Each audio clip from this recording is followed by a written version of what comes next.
We've been getting closer every day, and right now on Halloween Day, we're very, very close to Mars, catching up. When we do enter the atmosphere, we're going to be going at about 12,300 miles per hour, and in just 6.5 minutes, we're going to get down to 5 miles per hour just before we land.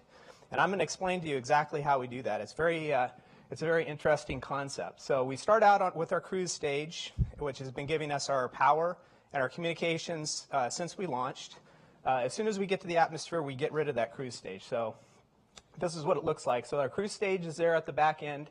We let that go. We have the aeroshell, which contains our lander in it. It hits the atmosphere, starts heating up. You can see it gets very, very hot.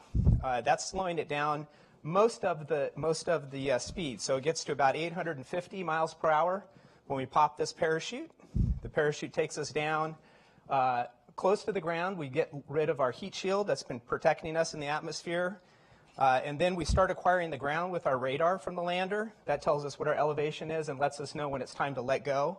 We free fall, which is absolutely terrifying for me as a project manager. No, my spacecraft's falling to the ground. But we do start firing rockets, and we slow down to about 5 miles per hour by the time we actually get down to the surface. Right when we get there, we'll go ahead and turn off those retro rockets, let the dust settle literally. You can see it's kicking up a fair amount of dust. And then we have one more important step, which is to unfurl our solar arrays. Since we're the very first lander on Mars to last for an entire Martian year, so 26 Earth months, not moving and just using solar power, it's important for us to get those solar arrays out. And so that completes what we call our entry, descent, and landing phase. And now we're ready to start doing the science. But you might wonder, how did we choose this particular landing site? Why did we choose that? So I have a video to show you. Dr. Thomas Zurbuchen, the head of the Science Mission Directorate, and Ramon DePaula, who's our program executive here at NASA headquarters, are going to explain that to you. Have you ever wondered how NASA decides where to land spacecraft on other planets? Hey, welcome to Science in Seconds. We're going to tell you how we selected Elysium Planitia as the Martian home for NASA's InSight lander. InSight purpose is to study the interior of Mars, not the surface. In the selection of a landing site, what's on the surface matters less on this mission than for previous missions. Planitia is Latin for a flat surface. Elysium is from the ancient Greek name for an afterlife paradise. InSight's scientific success and safe landing depends on landing in a relatively flat area, similar to a parking lot, where rocks are few in number. InSight requires a landing site that must be close to the equator to ensure the lander's solar arrays can provide power throughout the year. The chosen flat surface is perfect for InSight to study the interior of the red planet. We're on our way, Elysium Planitia. All right, so that's how we've chosen that particular location on Mars and why we chose that particular location. One of the very first things that we're going to do when we land is we're going to take a picture of what it is our landing area looks like, because we have to go through something we call instrument deployment. You're going to hear more about that later from some of the other speakers, but just getting to the surface of Mars and getting our solar arrays unfurled is not enough. We actually have to take the instruments off the deck and put them onto the Martian surface. So that's why we're hoping that we see a picture kind of like this, which is a really flat looking area, much like a giant Walmart parking lot, hopefully with not very many rocks in the area. This is a little bit rockier than I'd like to see. So hopefully it's really not really a safe area to place our instruments. One of the other things that's really interesting about this mission is it's not just one spacecraft going to Mars. It's not just InSight. We actually have two tag-alongs that flew with us on the Atlas V and have been tracking us ever since, called MARCO. So that stands for Mars Cube 1. So we have two of them, MARCO A and MARCO B. They're about the size of a briefcase, so they're not very big spacecraft at all, but their main purpose is to do a technology demonstration showing that we can put CubeSats into interstellar space. They've been successful in doing that. But we're really, really hoping that one of the other things they're going to be able to do is give us communications while we're doing our entry, descent, and landing phase. Oftentimes we've had other assets that have been able to do real-time information for that phase, but this time we don't have those assets in the right position. So we brought along our own relay assets, and they kind of look like this. There's two of them. This is the UHF antenna at the bottom. They have an X-band that'll be talking back to Earth for us. They'll fly in formation, trailing behind us, waiting for us to start giving them a UHF signal through here, and then they'll be broadcasting that back to Earth so we know what's exactly happening each step of the entry, descent, and landing process. All those steps that I showed you a little bit earlier in the video. So this is what it looks like when we get there. So the two Marcos are on either side of InSight as it's entering. We have MRO, or Mars Reconnaissance Orbiter, that will also be collecting the data, but it can't send back the data real time. Only the Marcos can do that real time. So we're really hoping that they work out as a technology demonstration.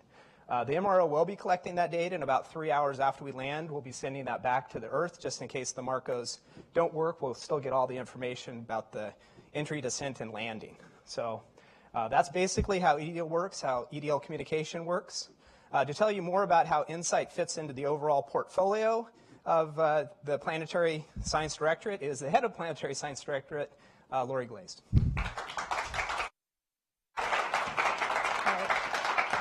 Great. Thanks so much, Tom, for giving such a great description of what the InSight mission looks like and how it's going to enter the atmosphere and descend down through the atmosphere and land on the surface. So this incredible spacecraft, you've heard the phrase, the saying, it takes a village. Well, this spacecraft didn't just take a village. It took almost the entire planet to pull this mission together. Multiple international partnerships between international space agencies came together with contributions from France, from Germany, from England, from Poland and Switzerland and Spain. Contributions from all of those countries came together with the United States and with NASA to put together an incredible scientific payload that's going to be able to measure the heartbeat and actually understand Mars from the inside out. This is an incredible feat and really just a tremendous, tremendous mission. This graphic here shows the entire planetary fleet, and down here in the bottom right-hand corner is the missions that we currently have at Mars, including InSight. These missions are either in development, all of the missions are either in development or in operations. And all of these missions are, not all of them, but they're all trying to address fundamental questions that we have about how our solar system formed and evolved. Where did it come from, and how did we get to where we are today? For an example, I wanted to show you we have a couple of missions on here. OSIRIS-REx over here to your left is a mission that's going to rendezvous with the asteroid, near-Earth asteroid Bennu, coming up in early December. It's going to map out that asteroid, and then after a while, it's going to take a sample from the surface of the asteroid and bring that sample back to Earth, where we're able to analyze that sample, understand its chemistry, help us to understand the chemical composition of these near-Earth asteroids that are building blocks for the elements of our solar system, all of the planets. Another good example of how we address that question of the formation and evolution of the solar system is the New Horizons mission, which is going to fly by a Kuiper Belt object on January 1st, on New Year's Day. The Kuiper Belt is out beyond Pluto. It's very far away, and it's made up of these primordial objects that we think are remnants left over from the early formation of the solar system. And when New Horizons flies by that Kuiper Belt object, MU-69, on January 1st, that'll be the first ever time we've gotten a close-up view of one of those early objects. So these missions and many of the other missions in our planetary portfolio are trying to address that question of how did the solar system form and evolve in different ways, just as InSight is going to try and understand how the rocky bodies in our solar system formed and evolved over time. I also wanted to mention that NASA's exploration program that we're undergoing now is an effort to try and return to the moon with scientific experiments and technology demonstrations to help us prepare to send humans back to the moon and eventually on to Mars. What's interesting to me is that the scientific experiments that are going to be done with the InSight mission have actually already been done at the moon several decades ago as part of the Apollo program. And so with that, I'd like to introduce Dr. Bruce Bannert, who's the principal investigator for the InSight mission. And he's going to talk to you much more detail about the science experiments that are going to be conducted on InSight and a little bit of information on how they relate to what's been done on the moon previously. Thank you. Thank you, Lori. So I am stupendously excited to be up here today. I've been dreaming about this mission, this science, for about almost 40 years and actively scheming towards it for at least 25. And so to get to this point where we're less than a month away from landing on Mars and actually doing this science is just a real treat for me. So I'm going to talk a little bit about the science, but first, I have a little a clip here of Dave Scott, who was the astronaut on Apollo 15. This is him getting out of the Apollo 15 capsule. And Lori mentioned how we've been to the moon. We're going to Mars, and we're going to the moon as well with NASA. And this actually has a pretty direct connection to InSight, and I'll return to that in a few minutes. So what is it that we're doing with InSight? InSight is going to explore the deep interior of Mars, from the crust all the way down to the center of the planet, to its core. So really the first mission to go and look deeply into the insides of a rocky planet other than the Earth-Moon system. And we're going to Mars specifically to look back into the origin of the planets of the solar system. So in this graphic, you can see over on the left we have the Earth, and the Mars in the middle, Moon on the right.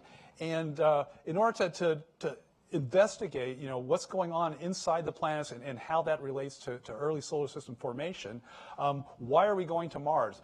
We're on the Earth. It's a lot easier to get to. It's a lot easier to study. And we absolutely understand a lot about the interior of the Earth and gotten a lot of information for it.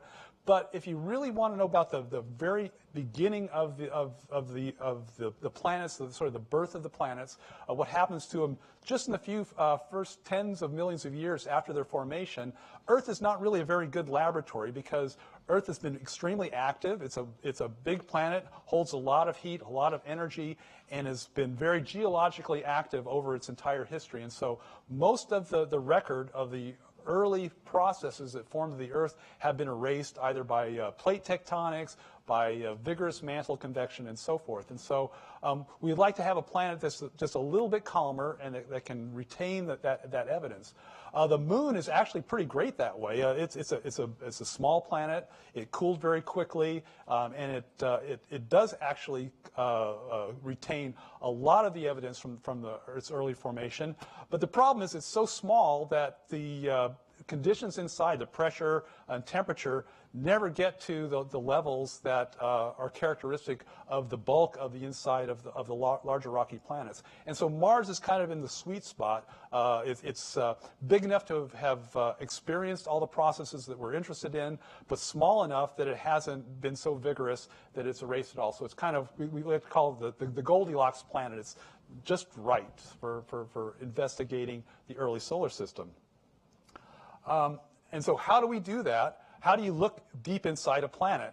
Well, the best way to do it is by using seismology. And seismology uses what are called seismic waves, which are basically just vibrations, shaking of the planet, to probe deep into the planet. So those waves propagate through the planet, and as they propagate, you can see that they get bent, they go in different directions, it affects the wavelengths, it affects the amplitudes, and then when we measure those amplitudes, measure those vibrations at the surface, we have techniques that we can use to sort of unravel the entire pathway through the planet and figure out what kind of materials that they pass through, what kind of interfaces that they may have bounced off of, and then we can use that information to understand the size, the composition, and the configuration of all the layers of the inside of the planet, particularly the core, the mantle, and the crust.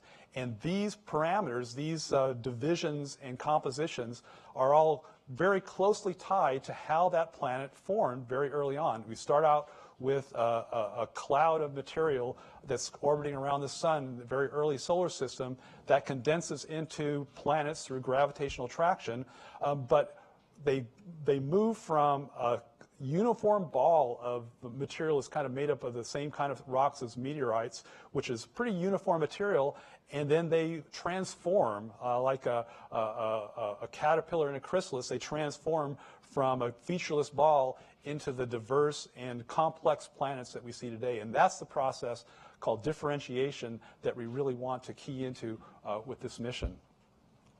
In order to do this, we need to be able to get our instruments onto the surface of the planet. Now, for Apollo, we actually had a very convenient deployment system. It's called a human being. This is Buzz Aldrin on Apollo 11 deploying the very first seismometer that was operated off of the Earth back in 1969. This is the seismometer down here that he's just carried from the lunar excursion module and placed onto the surface at a decent distance away from the spacecraft. This had its own power supply with it and its own communication system, and this was sort of the beginning of our exploration of the deep interior planets other than the Earth. Similarly, we put a heat flow probe onto the moon, actually several of them. This is Dave Scott from Apollo 15, a little bit after he made those that trip down the ladder that I showed you earlier. And here he is drilling down into the planet. So in order to measure the heat flow coming out of a planet, you have to measure the temperature not only at the surface, but down at depth as well, so you can find out how much of that heat is escaping from deep inside the planet. And you can see that he's leaning on that thing, he's pushing it down. It's not really easy to dig into or to drill into rock or even into soil. And so this is a fairly difficult process. We don't have astronauts on InSight, you may have noticed. So we have to get a little bit more clever about how to do that. And our next couple of speakers are going to talk a little bit more about the deployment process, how we robotically sort of mimic the kinds of things that we were doing with astronauts back in the 60s and 70s. And so with that, I think this is my final slide. I'd like to go on to pass this on to our next speaker, which is Sue Smrekar. She's the deputy principal investigator for InSight, and she's going to talk a little bit more about the instruments and the deployment system that we're going to be using.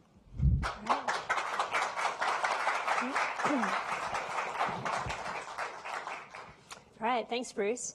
So we're going to talk a little bit about how InSight actually accomplishes this amazing science. And you saw in Bruce's presentation how seismic waves travel through the interior of the planet.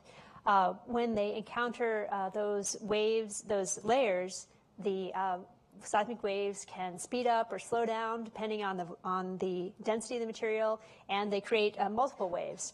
So what I'm going to show you here is a seismic event happening near the surface, and it's going to interact with these layers near the surface, and I'll show you what it actually looks like at our lander.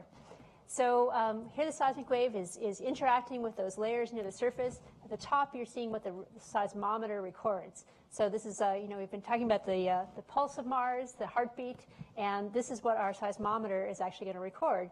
You're seeing two different waves there. You're seeing the vertical displacement of the ground, and you're also seeing the horizontal displacement of the ground. So here we've shown what two seismometers would record.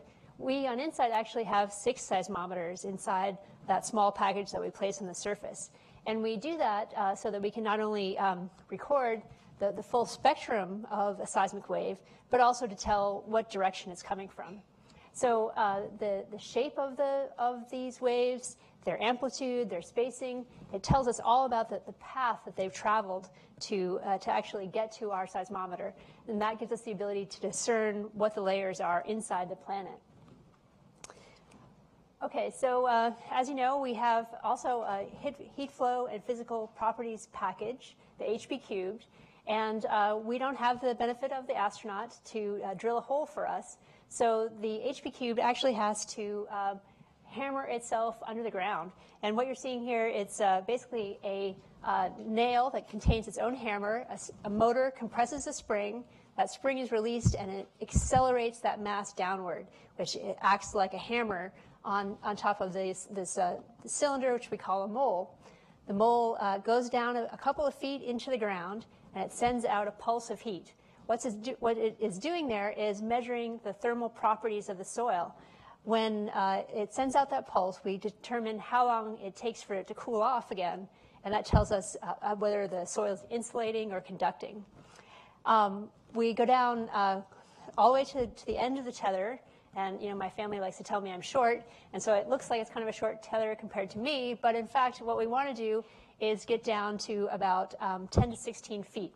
All along this tether, there is a string of 10 10 temperature sensors.